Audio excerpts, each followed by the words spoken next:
menggoyahkan dasar keyakinan kami, tidak menggoyahkan iman keyakinan kami yang berasal dari firman. Karena Bapa, kasih karuniamu, anugerahmu memampukan kami terus berjalan di trek yang Kau telah tetapkan bagi kami, bahwa kami terus menyadari Engkau ada di dalam kami, Kau bergerak, bekerja, menolong tiap kami, sehingga kesadaran akan Engkau terus bekerja secara pribadi dalam hidup setiap kami tanpa terkecuali. Terima kasih Tuhan, kami siap menerima arahan pada hari ini di dalam nama Tuhan Yesus Kristus.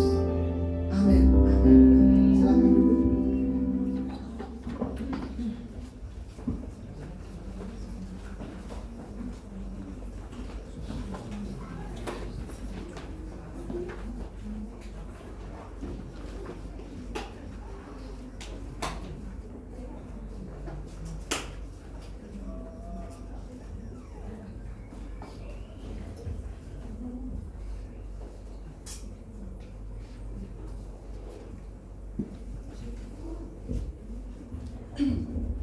Halo.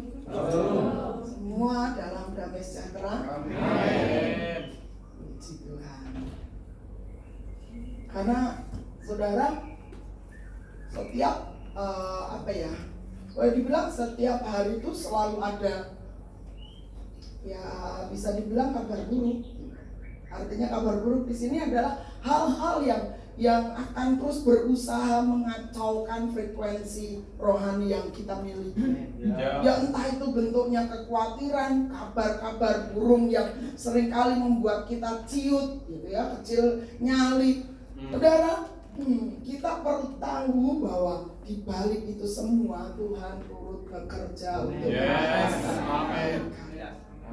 Apapun kondisi situasi yang kita pikir, aduh kok makin buruk ya, kok makin jelek ya. Nah, pastikan saudara menyadari Allah sedang bekerja, Allah sedang bekerja untuk mendatangkan kebaikan. Atas siapa saudara?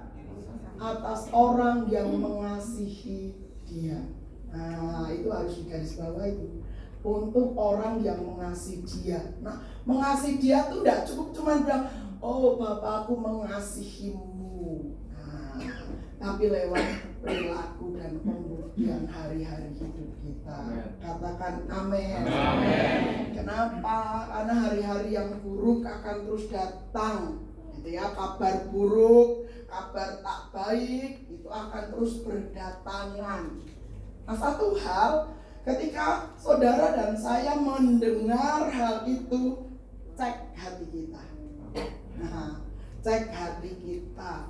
Karena setiap hari itulah praktek firman gitu. Itulah hakikatnya firman dalam hidup kita. Di posisi tertinggi dalam hidup kita atau di paling bawah. Kenapa paling bawah dan kenapa harus paling tinggi? Karena Dia harus tetap memiliki kekuasaan atas hidup kita. Amin. Karena firman itu adalah Allah sendiri. Pastikan itu menyadari banget dalam hidup kita. Firman itu adalah Allah sendiri.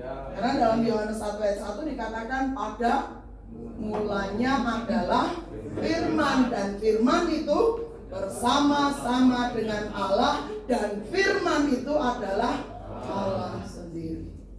Jadi kalau Dia ada di posisi tertinggi dalam hidup kita, segala keputusan harus rujuk, harus sama, identik dengan firman. Nah, itu dia ada di hierarki tertinggi. Tapi ketika pertimbangan manusiawi kita yang lebih ke depan, lebih bersuara, lebih berpengaruh dalam keputusan kita, berarti Dia ada di paling bawah ini hidup kita. Itu ceknya saudara. Kenapa? Karena firman itu harus terlibat di keseharian hidup kita. Amen. Firman itu yang harus membangun dasar keyakinan dalam diri kita. Tanpa itu, itu dia, kita akan mudah terombang-ambing dengan angin dan arus dunia. Itu pasti. Karena dunia akan menciptakan berbagai macam cara trik dan muslihatnya, untuk mengalihkan perhatian kita, untuk mendistrak kita, untuk membuat kita hamartia, menyimpang dari tujuan.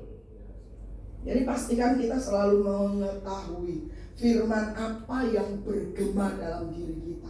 Oke, mungkin awal-awal janji Tuhan aku besertamu seumur hidupmu sampai akhir zaman. It's okay, gak masalah. Tapi pastinya akan terus progres, bertumbuh, bahwa firman itu akan terus mengendalikan hidup. Amin. Saya belum sempurna, tapi ini yang Tuhan ajari saya. Itulah yang harus terus saya lakukan. Firman itu bergema dalam hidupku, dalam pemikiranku, dalam setiap kondisi. Ya. Begitu juga harus terjadi atas setiap kita. Amin. Ya. Nah, saya harap kita tidak menjadi jelek dengan pembahasan firman yang kembali kita mau melihat dasarnya, yaitu Roma 12 ayat 1 dan 2. Kalau ada yang sudah hafal boleh berdiri dan tolong ngomong. Ada? Yang sudah hafal Roma 12 ayat 1 dan 2. Yuk. Ada? Ayo.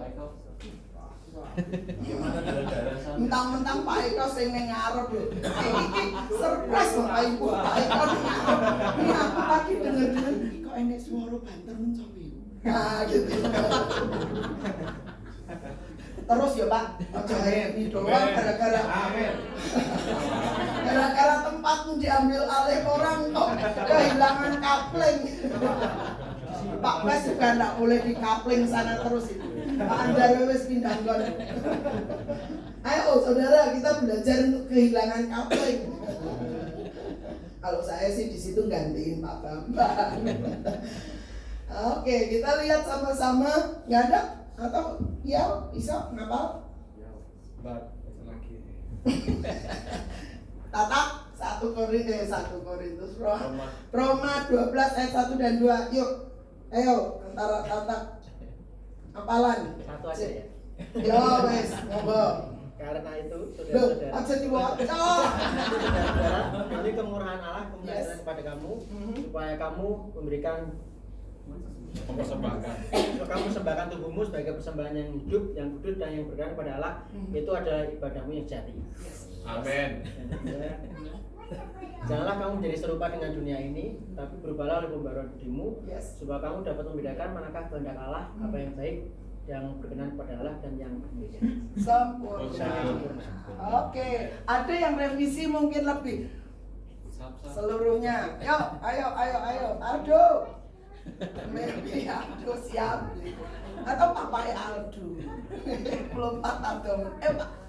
Pak. Ya, wes ya sing segera berdiri. Baca lagi, biar gak luput. Enak sing luput. Biar gak luput. Oh, no ya. Wes dah. Kok Andre? Pak Andre wis golek posisi aman. Ayo. Lho, piye ta? Ayo. Waduh, kesuwen. Ibu kene. Mbak Nur. Mbak Nur delik nang mburi bagus. Ayo. Mbak Wartini, Bubas. Yo. Ayo, paling dhisik dhewe sapa nih? Si Dewi. Bro, oke. Si Sarah. Oke, lengkap sih. Bu Ida. Apa yang diselengin karo Bu Ida? Pintar rumus saya apa? Pintar rumus dari. Oke deh, kalau gitu kita lanjut. Jadi perhatikan, Tuhan selalu bilang gitu ya melewat Paulus bahwa tiap-tiap kita perlu memperhatikan dalam mempersembahkan tubuhmu sebagai persembahan yang apa? Hidup, kudus, dan yang berkenan kepada Allah, karena itu adalah ibadahmu yang sejati. Jadi kekudusan perlu terus kita jaga dan tingkatkan, tumbuhkan gitu ya.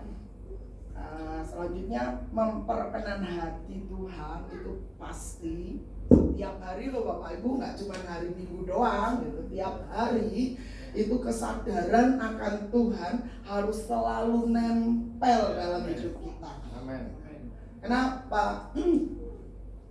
mungkin bagi saudara hal sepele ya. Ketika Bayu tuh tiba-tiba geger bingung goleki HP nih. Mi, HP kok apa ning omah? Aduh. Itu bocah memang istimewa lagi. Jadi, saya tak golekan nih. Saya golek Muhammad gak enek. Saya bilang gitu. Waduh, apa ketinggalan ning ngene mie ayam. Saudara yang bukan mie ayam juga perlu mewaspadai. Nah, akhirnya itu udah goleki. Ternyata saudara tahu di mana? Nang kantonge. Sip. Deliknya bagus. Di rumahnya di belakang galon dari ini. Saudara bisa bayangkan kayak ngakau anaknya gitu saya kuliahin. Tapi, ini yang saudara perlu mungkin jadi referensi ya.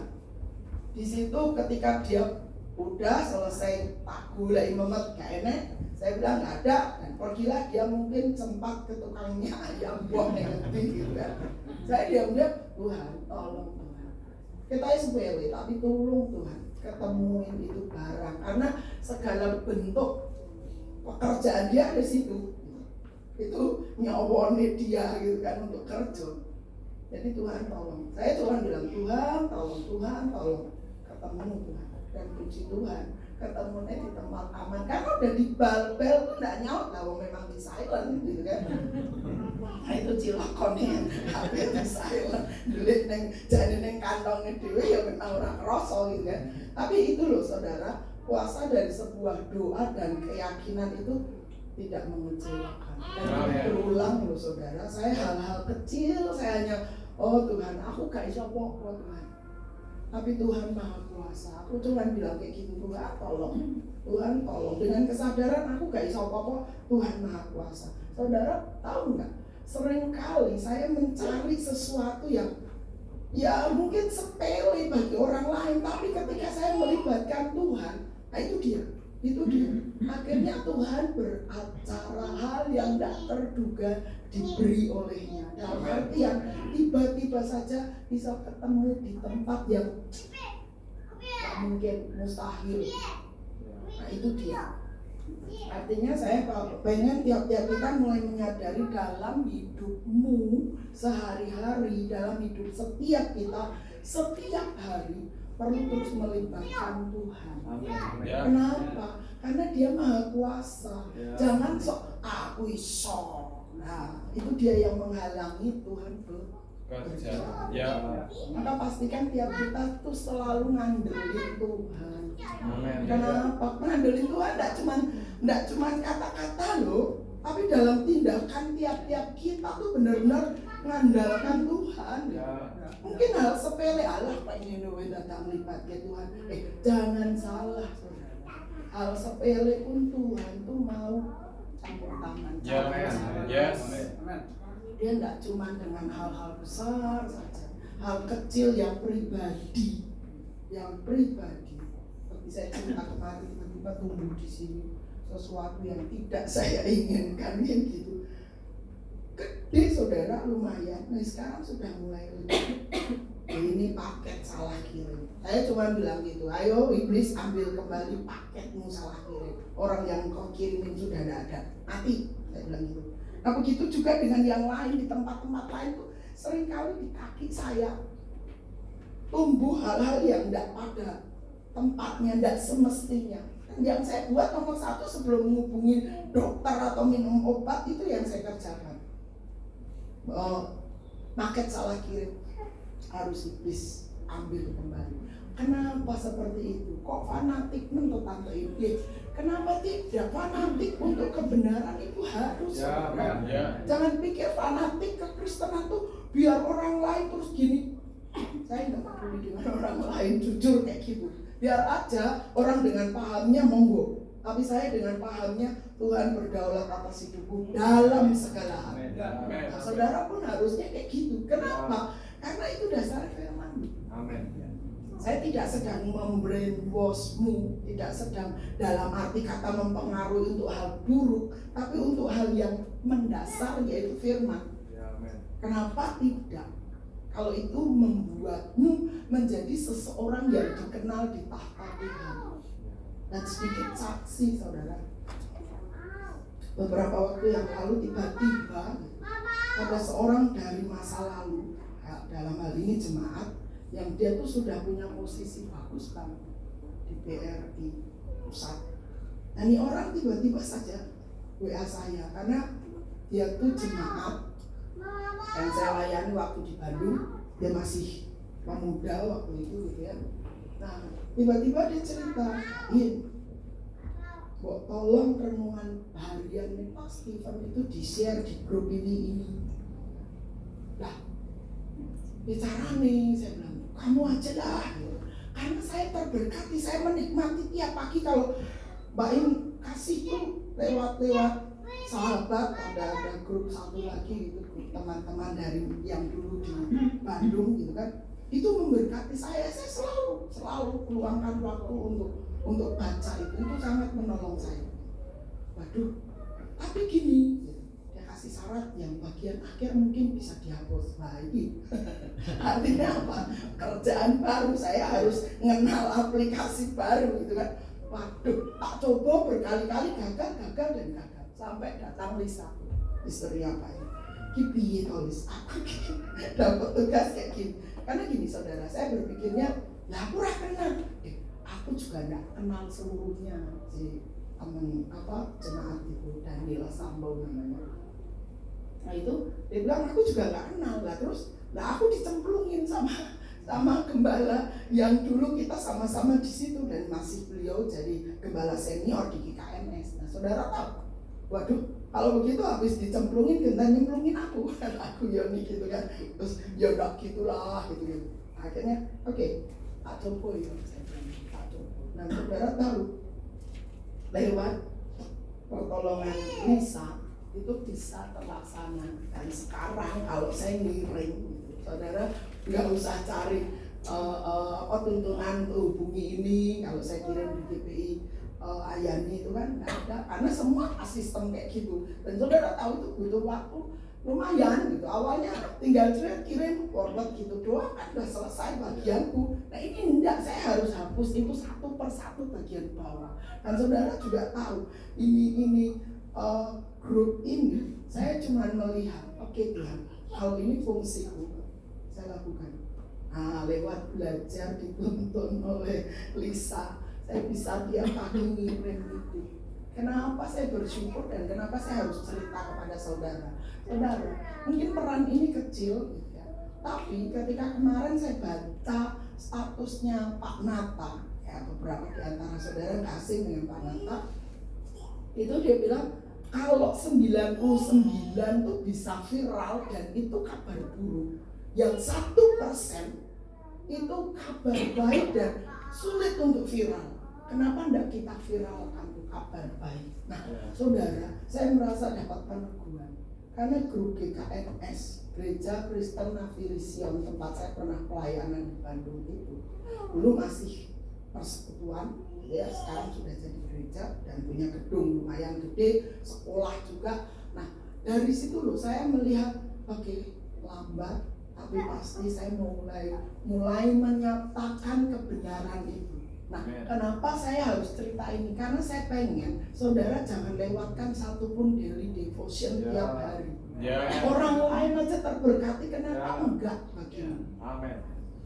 Jadi kalau engkau sampai melewatkan satu hari saja daily devotionmu yang komplit atau enggak komplit itu, saudara yang rugi. Orang lain terberkati. Ini anak dari dulu masih SMA, ya masih SMA dulu ketika saya di Bandung, dan sekarang sudah jadi pejabat. Tapi dia nggak lupakan saya dan lebih dari itu, dia terberkati dengan yang disampaikan lewat daily devotion. Nah, kenapa engkau nggak pernah baca? Itu rugi besar.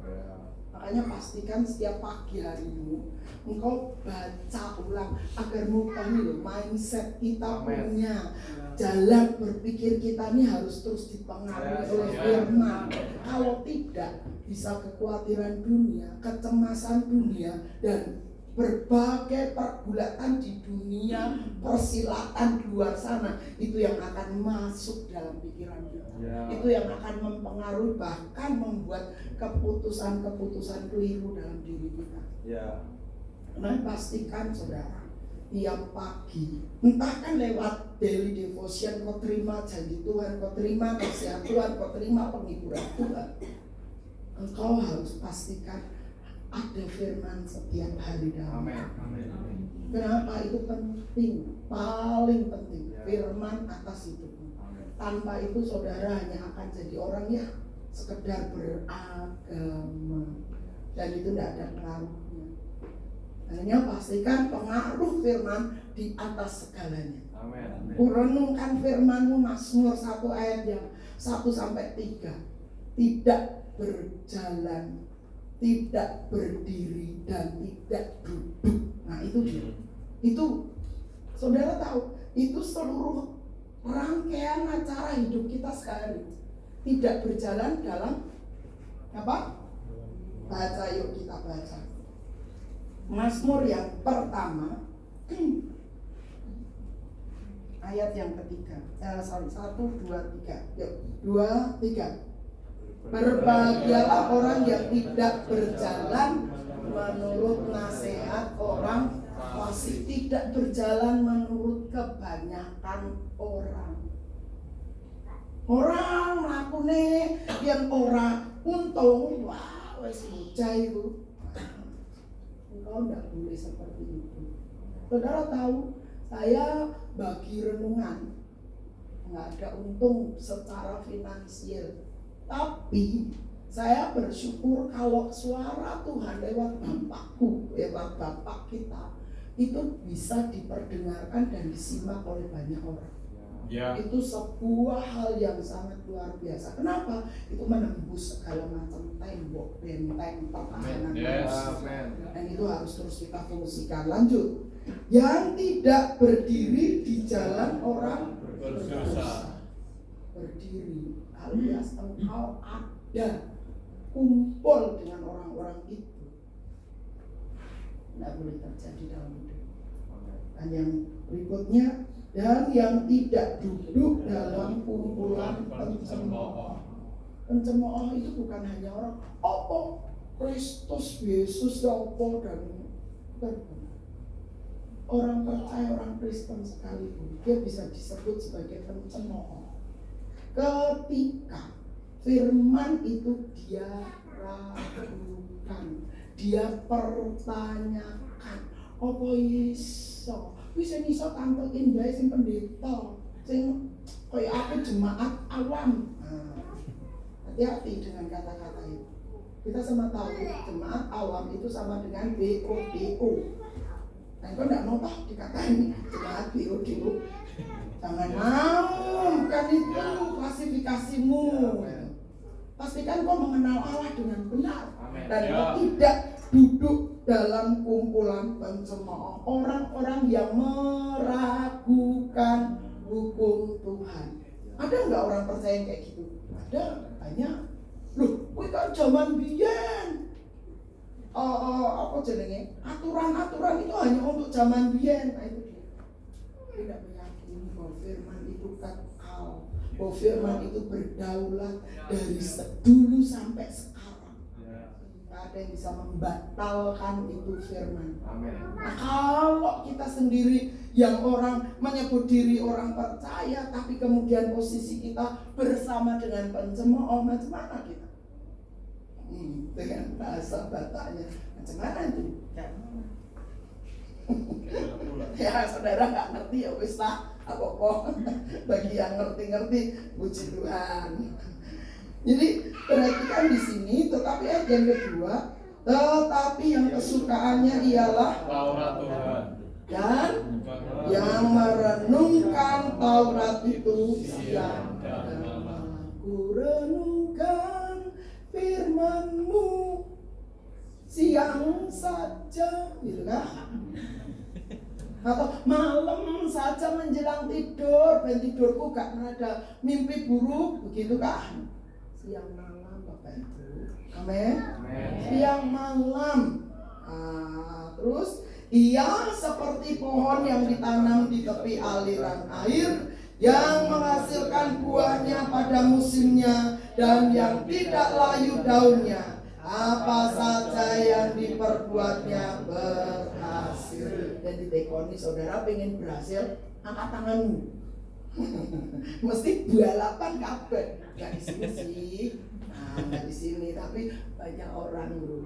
Tanya kok pengen berhasil? Wah, wis paling kalau ada antar, kalau wis melayu paling bisa dewi gitu. Tapi ada persyaratan yang dikenakan untuk kita jadi berhasil. Bukan karena Tuhan kasihnya bersyarat, tidak. Tapi lebih kepada kita ini loh yang bikin persyaratan, karena kita yang suka ngeyel toh. Apa pernah saudara tahu Tuhan ngeyel? Nah, dalam sejarah yang ada kita lah yang membenarkan diri, kita lah yang merasa orang ngono ya Tuhan, aku gak mungkin Tuhan, gak iso Tuhan, kayak gitu loh. Makanya kita lah yang harus terus mengupayakan diri kita men-stretch out. Apa bahasanya men-stretch out? Meregangkan peregangan, stretching, peregangan. Tujuannya apa? Biar gak keseleo saudara. Kalau mau renang harus peregangan dulu gitu kan? Yang suka renang ada di sini, koncoku itu, tapi sudah sekian tahun saya tidak pernah renang. Dia harus stretching, harus peregangan. Kenapa? Biar tidak kram nanti kaki-kakinya. Tiba-tiba kram tenggelam, habis lagi ya. Nah, jadi saudaraku, perhatikan bahwa tiap kita itu memang perlu di stretch out, diregangkan, diperkembang. Otot rohani kita ini sedang dilatih ketika ada tantangan, ketika ada halangan, begitu juga ketika ada hal-hal baik. Jangan pikir bahwa hal baik itu tidak meninabobokanmu. Ada karena nikmatnya hal baik terus menerus kita jadi enaknya ya. Lalu berdoa.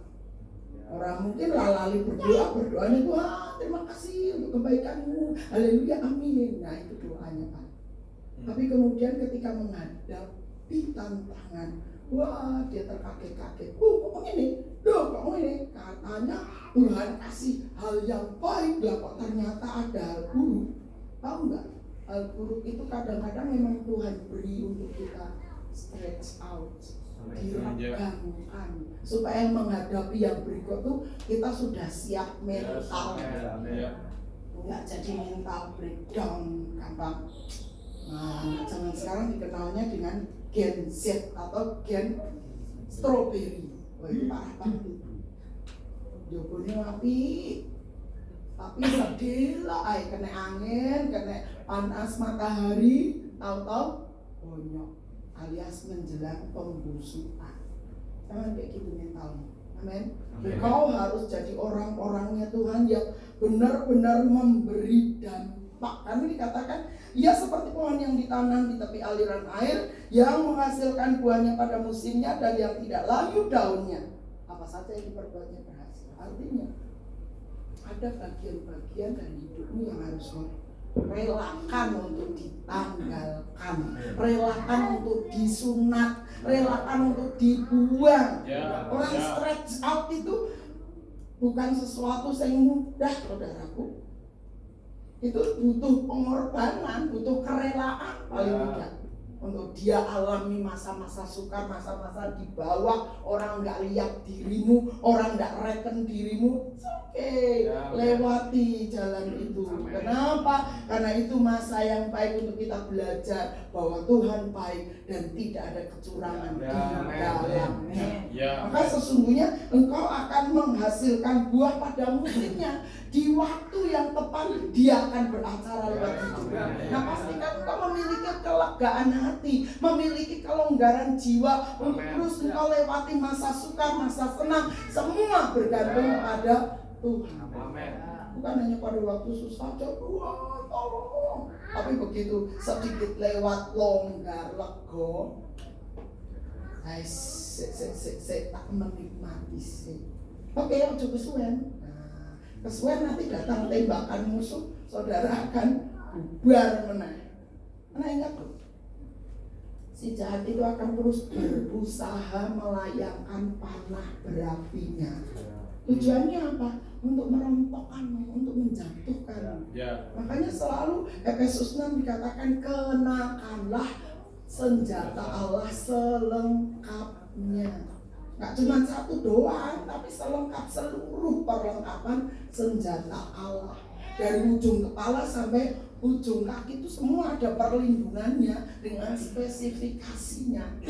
Itu yang harus saudara pahami. Ini pikiran seringkali diajak ngalor ngidul, mikir ke kesusahan, mikir ke sedih, mbuh dirinya, mbuh orang lain gitu kan.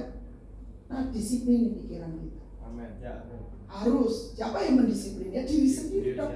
Ya. Kalau didisiplin orang lain nanti saudara kesinggung lagi. Betul? Jadi pikiran kita ini harus didisiplin. Gini, didisiplin itu kita mungkin berpikiran harus firman Tuhan sampai engkau nggak bisa masak, nggak bisa ngopo-ngopo, nggak gitu saudara. Mungkin hanya sepotong yang kau ingat untuk mendatangkan kebaikan. Nah, tiap peristiwa, ya kemarin tiba-tiba tanpa sebab saya wis meh siap kapan mateni lampu ruang tamu, terus nyala lampu ruang tidur karena memang sudah jam 9 itu jam tidur saya gitu ya. Saya masuk kamar, tiba-tiba black halus. Saudara tahu itu butuh waktu berjam-jam untuk dandani ketemu dan jadi terang kembali. Artinya nih, tiap-tiap kita harus mewaspadai diri. Mungkin ada satu peristiwa terjadi yang tidak kita duga-duga, yang tidak kita harapkan, yang tidak kita doakan, tapi semua mendatangkan kebaikan. Jadi ketika peristiwa itu terjadi, oke Tuhan, saya harus bersyukur. Oke Tuhan, terima kasih. Saya hanya bilang kayak gitu sama diri saya sendiri, mengucap syukur dalam segala hal karena Tuhan mau mendatangkan kebaikan. Oke. Terus saya lanjutkan dengan saya bersyukur. Nah, masalah masih satu lagi. AC. Itu penyebab jeblek gitu ya. Konslet maksudnya jeblek itu. Bagus sudah WA talenta AC. Oke. Tapi belum dijawab dan ternyata beliaunya masih sibuk. Oke, Tuhan mendatangkan kebaikan. Saya hanya bilang mendatangkan kebaikan dan ternyata kebaikannya lewat tata pressure orang, koncone, talenta AC. Ingon aku kapan? Nah, akhirnya dia buru-buru untuk mau pengen di sini. Besok kebaktian jam berapa Bu? Datang dia nanya kayak gitu tuh talenta AC. Besok jam 8. Oh oke. Dan sebentar Pak saudara untuk ngurusi yang masalah tuh yang Mitsubishi Bu. Oke, apa-apa, ketahuan. Jadi di sini loh saudara, kita hari-hari dilatih Tuhan, diajari Tuhan. Firman itu enggak cuma di awang-awang, di apalan kepala, tapi menjadi praktek hidup sehari-hari. Apa artinya saudara bilang, khotbah ciamik, khotbah lucu, khotbah menjawab, tapi hari-hari kita nggak dipengaruhi oleh itu firman. Kita yang rugi, percuma rasa-rasanya. Kenapa percuma? Karena firman itu hanya sampai di informasi, pengetahuan. Nah, padahal Tuhan mau firman itu jadi gaya hidup kita, jadi dasar keyakinan kita gitu. Maka yang harus kita buat apa? Ayo terus, bukan firman yang menyelaraskan diri dengan hidup kita, tapi kitalah yang harus menyelaraskan diri dengan firman. Itu yang harus terjadi atasnya. Nah kayak gitu loh saudara, bahwa yang namanya menjadi apa yang diperbuatnya berhasil itu akan jadi kenyataan dalam hidupmu. Tapi kita harus stretch out, rela diregang, di orang-orang apa namanya, olahragawan itu akan tahu tuh tentang gimana stretch out. Dia harus pemanasan dulu. Prio yang arep tanding itu latihannya pirang sasi bisa setahunan lebih ya persiapannya. Nah persiapannya itu nggak mangan dulu toh, walau memang enak di Sahid Hotel. Saudara so pengen ya gitu, karena itu TC training centernya dia, tempat latihan dia, itu latihan tiap hari gitu. Dia punya rumah dan dia kadang nyolong pulang. Nyolong pulang kalau memang waktunya longgar. Tapi hari-hari dia ketika ada pemeriksaan harus stay di situ loh. Jadi artinya persiapan itu dibutuhkan amat sangat sebelum hari-hari yang jahat itu datang atas yang kita. Hari yang jahat itu bukan hanya nanti jadi ingat tentang kiamat. Ada saudara yang tahu wingi kuwi diramalke sama orang India apa? Kemarin. Iya, tanggal 29 toh wingi. Kiamat. Saya cuma bilang, saya ketawa, alah kiamat kecil itu kali untuk dirinya sendiri. Nah, gitu kan. Nah, malamnya Bayu, wah ini kiamat Yesus ben ngono. Biar kalau kiamat di India harus biar aku gitu kan. Artinya gini saudara, akan tiap saat, tiap waktu bisa saja muncul orang-orang yang meramal ini, meramal itu dan lain sebagainya. Apa yang harus kita buat? Bangun dasar keyakinan kepada firman. Amin. Supaya ketika ada kabar begini, kabar begitu, engkau tidak tergoyah. Yes, Engkau tahu mana yang tepat untuk engkau percayai, untuk engkau pegang erat dengan firman-Nya.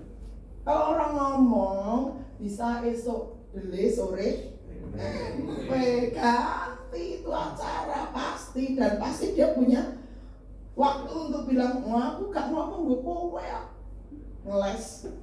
Nah, Tuhan ngomong, itulah yang harus kita percaya. Kalau Tuhan ngomong kok ragu, wah cilaka kita saudara, cilaka dirimu. Kenapa? Lalu firman ngomong, Tuhan yang ngomong saudara ragu, arti apa? Karena ngendi parang kita. Nah makanya ketika pembaharuan akal budi itu terjadi di dalam pikiran kita, kita tidak berpatokan lagi tentang siapa diri kita. Tapi yang harus terjadi adalah gimana Tuhan menjadi nyata lewat hidup kita kepada orang yang berinteraksi dengan kita. Mungkin saat ini orang terdekatmu gak mengenalmu, hanya mengenalmu sebagai Allah Randy sing bijane. Nah, apakah engkau akan menjadi putus asa? Engkau menjadi breakdown gitu? Nggak boleh. Engkau harus terus lanjutkan perjalanan rohanimu mengandalkan Tuhan. Sampai karena begitu saudaraku, terang itu biasanya ya orang luar yang melihat jauh yang melihat, sementara yang di dalam itu sudah familiar dengan terang itu sehingga biasa. Nah itu kok nggak boleh terpengaruh dengan biasa itu tadi. Karena engkau sendiri nggak boleh jadi biasa. Firman tantoin jengkol bah. Nggak kayak gitu sikap hati kita. Yang harus kita buat adalah setiap firman yang disampaikan itu sesuatu kekayaan rohani yang harus engkau pertahankan, yang harus engkau terima dan simpan baik-baik sampai mengubahkan dasar keyakinan, dasar berpikirmu. Amin. Harus itu. Dengan begitu dikatakan di sini engkau bisa membedakan manakah kehendak Allah, apa yang baik, yang berkenan kepada Allah dan yang sempurna. Bisa beda. Mana kepentingan yang lebih unggul dibanding dengan firman? Saya rasa nggak ada. Tapi kalau engkau masih punya proporsi lebih tinggi kepentinganmu daripada firman, ayo mulai dijadwal ulang, mulai diteliti ulang. Sudah berhasil kah kepentinganmu yang lebih tinggi itu daripada firman? sudah menghasilkan sesuatu kah atau mengecewakanmu? Nah itu harus engkau teliti ulang atau engkau kaji ulang. Gimana dengan kehidupanmu? Nggak salah saudaraku, kenapa? Karena hidupmu tuh harus terus dikontrol oleh firman. Harus jadikan firman hierarki otoritas tertinggi di hidup. Ya, amin. Kalau hidup kita belum selaras dengan firman, ayo lanjutkan terus. Kenapa? Karena itu harus engkau jalani. Jadi perhatikan bahwa janganlah kamu menjadi serupa dengan dunia ini, tetapi berubahlah oleh pembaharuan budimu. Nah, jadi dasar keyakinan kita ini harus terus. Nah, satu ayat lagi saudara, Efesus, kita lihat Efesus pasalnya yang keempat ayat 23 dan 24.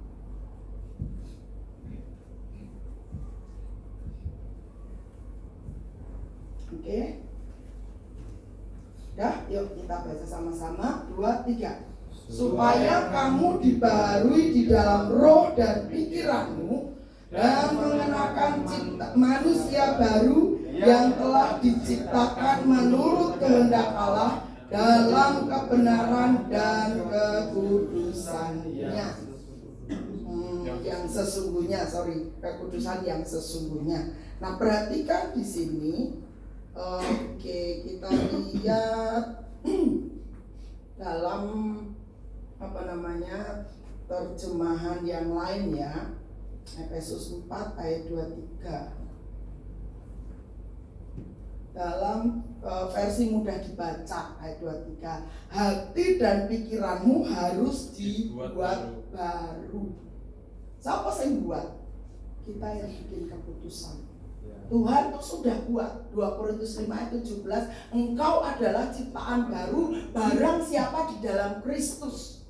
Yang lama sudah berlalu, yang baru sudah datang. Jadi semua kita ini ciptaan baru. Amen. Percaya? Amen. Makanya perhatikan, hati dan pikiranmu itu harus dibuat baru. Terus alami pembaharuan akal budi. Lewat apa? Perenungan dan memperkatakan firman. Saya punya teman, makasih. Saya punya teman, ya orang bilang sih gara-gara operasi sesuatu gitu ya. Dia tuh jadi suka lupaan. Memang setahun mungkin di atas saya usianya gitu ya. Tapi saya melihat itu bukan sesuatu yang kalau menurut firman gitu, itu bukan yang normal gitu. Yang normal tuh umur tuh hanya angka gitu. Yang pasti kita harus terus alami pembaharuan akal budi. Artinya nggak ada tuh istilah tambah tua tambah pikun, nggak boleh terjadi. Kenapa? Karena yang pembaharuan akal budi itu loh, alami itu akal budinya, akalnya gitu ya. Dan budi pekertinya itu terus alami sesuatu yang baru, jadi nggak bakal jadi pikun kalau dia terus alami perenungan firman. Nah, jadi akhirnya saya bilang sama teman yang ngomong, sekarang jadi kayak begini. Oke, mungkin saya bilang suruh dia baca. Dia seorang hamba Tuhan juga, cuman ya nggak tahu kenapa layanannya mandek. Nah, saya bilang coba suruh dia baca firman dan mulai ngomong sampai dia dengar sendiri. Kayaknya tuh metode yang apa ya? Salah. Tapi saya pikir kenapa tidak? Karena firman itu maha kuasa, seperti Allah sendiri maha kuasa gitu. Kalau engkau meyakini satu firman dan engkau memegangnya itu, Tuhan tidak akan pernah ingkar janji. Nah, pastikan engkau meyakini itu selaras dengan apa yang Tuhan ajar. Jadi pembaharuan akal budi dibaharui dalam roh dan pikiranmu, hati dan pikiranmu harus dibuat baru. Itu harus terjadi atas setiap kita. Amen. Dan ayat 24 di versi mudah dibaca, kamu harus menjadi manusia baru yang dibuat menjadi serupa dengan Allah, hidup benar di hadapannya, dan hidup di dalam jalan yang kudus dan benar. Artinya ini loh, role model yang Tuhan tunjukkan, lakukan dengan setia, maka engkau akan menikmati hasilnya. Itu pasti. Maka saudara, kalau orang Timur, siapa tuh? Meltari, itu cerita bahkan beberapa waktu yang lalu situs-situsnya di blow up lagi, bagaimana dia tuh awalnya meragukan, tapi dia tidak mandek dalam keraguannya. Dia kemudian doa, Tuhan tolong aku supaya apa yang diyakini oleh para penatua tentang anggur perjamuan yang kulihat diambil dari air sumur, itu juga aku alami. Nah, saudara tahu spirit apa yang ada di dalam? Dia ingin mengenal Tuhan lebih lagi. Itu sesuatu yang Tuhan hargai. Ya.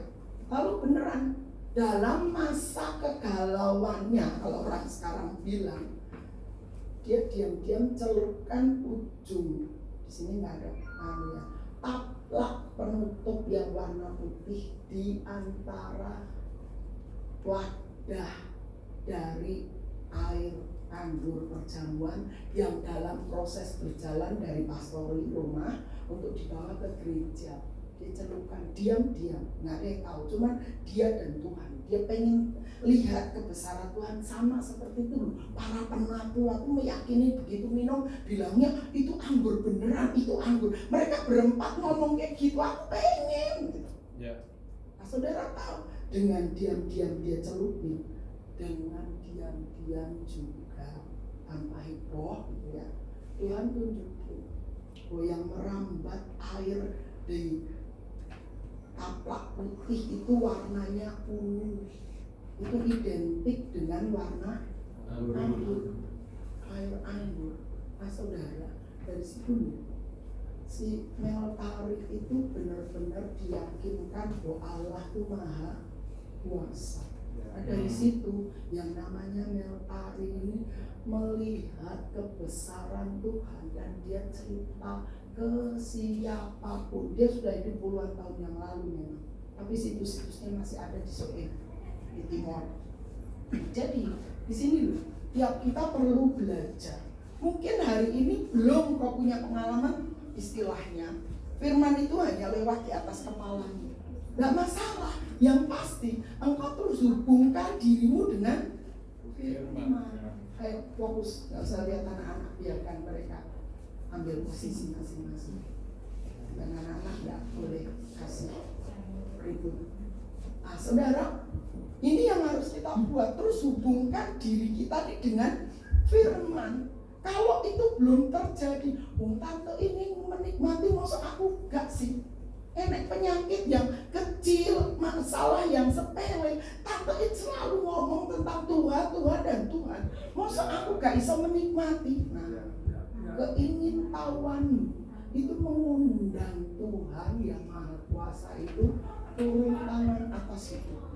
Maka yang harus lo buat, jangan hanya kepo, tapi pastikan sikap hatimu juga pengen mengenal Tuhan lebih lagi. Dengan kayak gitu loh saudara, engkau akan tahu bagaimana Tuhan itu berkuasa atas alam semesta. Nggak ada yang bisa membatasinya, nggak ada yang bisa membatalkan firman-Nya. Itu pasti. Hari-hari ini semakin kesini saya makin melihat bagaimana Tuhan itu bisa melakukan segala sesuatu yang di luar nalar saya sekalipun Maha Kuasa kan. Dia titelnya bukan mahasiswa. Kalau mahasiswa masih butuh ada yang ngajari. Maka mahasiswa kalau macam-macam dosennya bisa kasih nilai C, D mungkin. Kapok kapan gitu kan. Apalagi nanti macam-macam itu punya kelakuan. Artinya Tuhan nggak ada yang bisa ngajari. Tapi dia dalam kemahatauannya, dalam kemahakuasaannya akan mengajari saudara dan saya untuk melihat terang firman itu nyata bagimu, janji Tuhan terjadi atas Amin. maka pastikan lebih hari semakin hari engkau makin diperbaharui dalam roh pikiranmu. Ya. Melihat sesuatu ojo cepat-cepat panik. Itu sudah umum orang di luar sana apa baik bikin panik itu pasti. Tapi tidak terjadi denganmu. Tidak boleh ada dalam apapun yang terjadi, pastikan kau tidak panik. Amin. Apa yang kau buat? Katamu sama Tuhan penciptamu. Hadapkan dirimu, hatimu kepada Tuhan. Tuhan ini loh, aku lagi khawatir. Tuhan ini aku lagi takut, cemas. Gimana masa depan anakku? Gimana masa depanku? Bisa nggak Tuhan kasih arahan? Sangat bisa dan sangat mungkin. Karena Dia Bapa yang baik, Allah yang setia. Apapun Dia bisa buat. Ada satu hal yang kau harus lakukan, hubungkan dirimu dengan Tuhan. Dia bukan bapak yang kalau istilah orang tua zaman dulu tuh skater, terlalu otoriter, terlalu menjaga dirinya untuk tetap berwibawa sehingga tidak pernah. Tuhan itu bisa heroi, kata orang Sunda, suka guyon.